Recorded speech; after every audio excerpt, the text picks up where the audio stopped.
Je suis un vieil ami. Je souhaiterais seulement... Couchez, Rolf. Top peut réparer la clôture électrique. Qu'est-ce que c'est? Qu'êtes-vous? Que voulez-vous?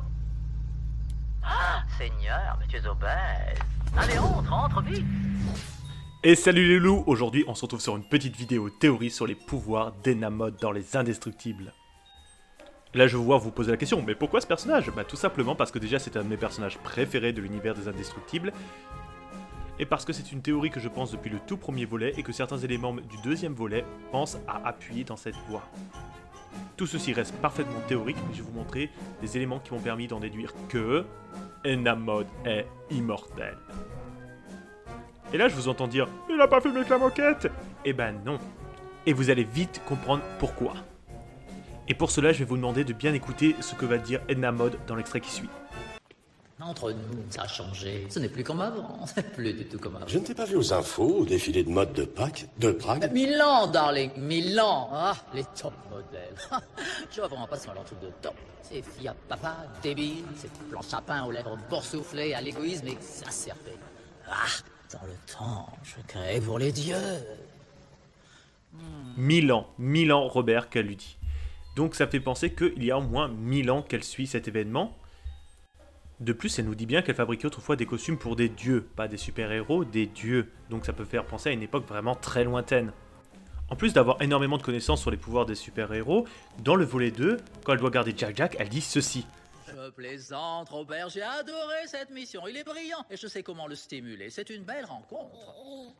Cet enfant est un polymorphe. Comme tous les bébés, il a un énorme potentiel. Il n'est pas rare pour un super d'avoir plusieurs pouvoirs à la naissance, mais ce petit en a vraiment beaucoup.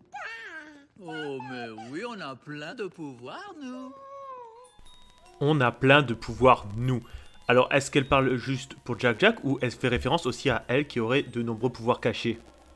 De plus, on voit très bien que la mode, ça lui fait plaisir, mais ça l'ennuie un peu. Ce qu'elle veut, c'est relever des défis, et avec les Indestructibles qui reprenaient le flambeau, elle était à nouveau heureuse de pouvoir refaire des costumes, mais Jack, c'est vraiment le projet qui l'a emballé. Pourquoi? Parce qu'à mon avis, autrefois, ce qu'elle appelait des dieux étaient des personnes qui avaient de multiples pouvoirs.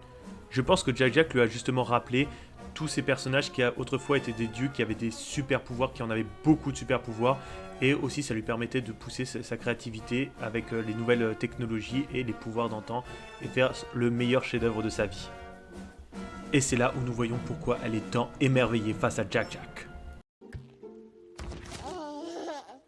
C'est fascinant. Est-ce que tu vois ce qu'il est en train de faire?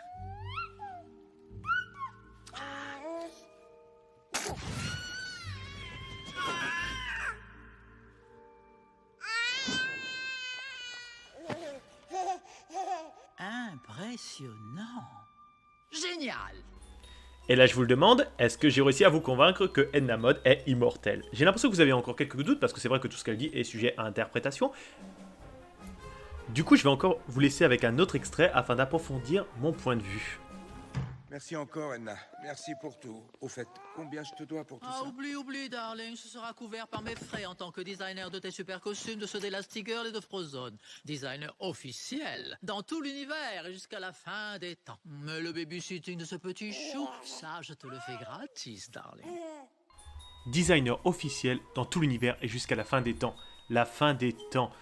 Dans ce monde de super-héros, je ne pense pas qu'elle ait dit ça au hasard. Je pense vraiment qu'elle peut faire les costumes jusqu'à la fin des temps, que ce soit pour les Indestructibles, leurs enfants et leurs petits-enfants. Pour la simple et bonne raison qu'elle est immortelle. Ou alors, elle a une très longue longévité. Au moins plus de 1000 ans. Et ça expliquerait également pourquoi elle connaît énormément de super-héros depuis très longtemps.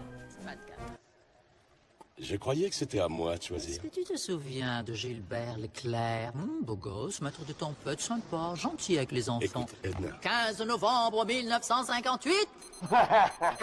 Tout allait bien, sauvetage de plus, quand sa cape s'accrocha à un missile. Ce vieux Gilbert n'avait pas inventé l'eau tiède. Stratogirl, 23 avril 57. Cap, prise dans un réacteur d'avion.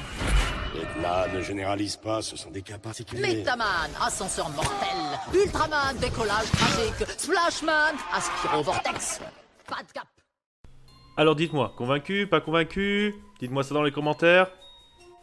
Bien évidemment, cette vidéo ne reste que pure théorie, j'espère quand même qu'elle vous aura plu et diverti. Vous pouvez bien sûr vous abonner à la chaîne, mettre la cloche pour les notifications et le petit pouce bleu.